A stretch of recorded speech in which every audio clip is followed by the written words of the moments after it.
Mr. Franks for 5 minutes.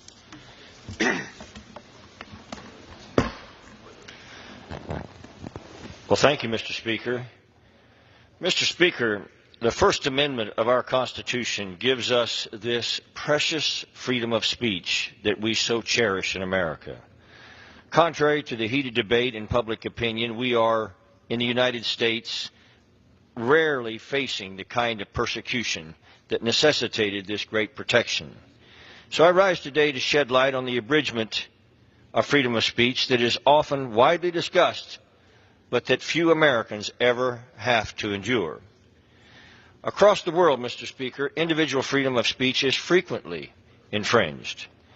A posted critique or just sharing one's views freely on the Internet can be punishable, even by death.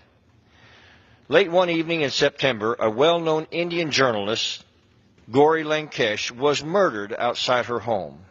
She was, quote, an establishment figure with a reputation for her fearless criticism of undemocratic elements within the parties in power. The circumstances of her death were strikingly similar to the murders of 3 additional Indian activists. And just weeks ago, another of India's most prominent political journalists, Professor Kancha Ilaiah, known for critiquing India's caste social order, was threatened by a Hindu member of India's parliament. This member of parliament, who is an ally of the current BJP government, issued a statement that Kancha should be, quote, publicly hanged. Kancha subsequently received numerous death threats. These threats had significant effect.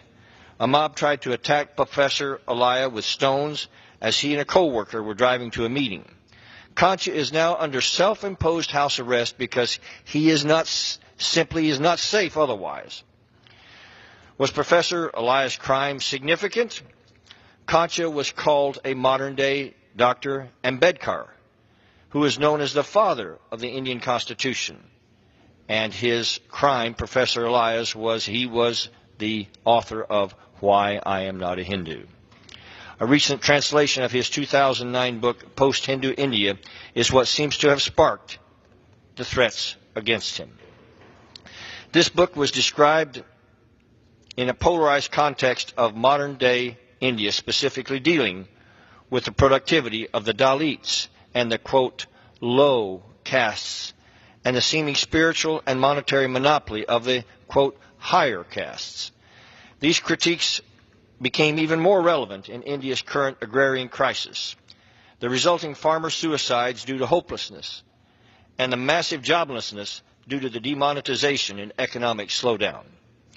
Mr. Speaker, I stand on the floor of the United States House of Representatives to state unequivocally that the United States and the entire global community is and should be deeply concerned about this threat to the life of Professor Kancha Ilaiah, one of the world's well-known intellectuals.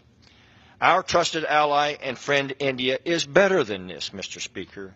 Professor Kancha Ilaiah's right and freedom to speak should not be infringed, and his protection and that of those like him should be of the utmost priority to the Indian government. Now, I'm able to express freely this viewpoint because we have freedom of speech in this United States of America, Mr. Speaker. May we remember at what cost and for what purpose we were given this priceless freedom. Thank you, Mr. Speaker. I yield back. Gentlemen,